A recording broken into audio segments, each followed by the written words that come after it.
வணக்கம். நான் செவிலிய பதிவாளர், தமிழ்நாடு நர்சிங் கவுன்சில்ல இருந்து பேசுகிறேன். என்னுடைய பெயர் டாக்டர் ஆனி கிரேஸ். இந்த விழிப்புணர்வு பதிவு எதற்கு என்றால், நான் இன்னைக்கு இப்போ ஒரு ஆஃப் லேட்டா நிறைய ரீல்ஸ் பார்க்குறேன். இன்ஸ்டா ரீல்ஸும் பார்க்குறேன், ஃபேஸ்புக்கில் ரீல்ஸ் பார்க்குறேன்.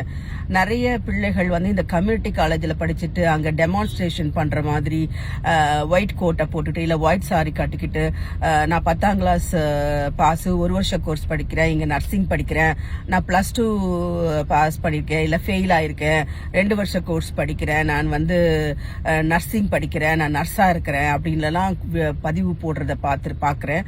இது முற்றிலும் தவறானது. இந்த பொதுமக்களுக்கு இந்த விழிப்புணர்வு வீடியோ மூலமா நான் என்ன சொல்ல விரும்புறேன் அப்படின்னா, செவிலியம் அப்படின்னு படிக்கணும் அப்படின்னாவே, நர்சஸ் அல்ல செவிலியம் படிப்பு அப்படின்னாவே 3 விதமான படிப்புகள் தான் இருக்குது இந்தியாவில். +2 முடிச்சுட்டு படிக்கிறதுக்கு எல்லாமே +2 முடித்திருந்தால் மட்டும்தான் படிக்க முடியும்.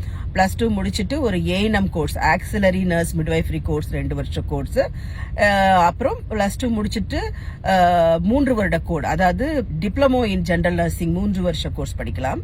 அல்லது 4 வருட கோர்ஸ், +2 முடிச்சுட்டு 4 வருட கோர்ஸ் பிஎஸ்சி நர்சிங் படிக்கலாம். இது 3 படிப்புகள் மட்டும்தான் நம்மளுடைய இந்திய நாட்டில் நம்ம +2 முடிச்சுட்டு நர்சிங் படிக்கக்கூடிய அங்கீகாரம் உள்ள படிப்புகள். மற்றவை எவையும்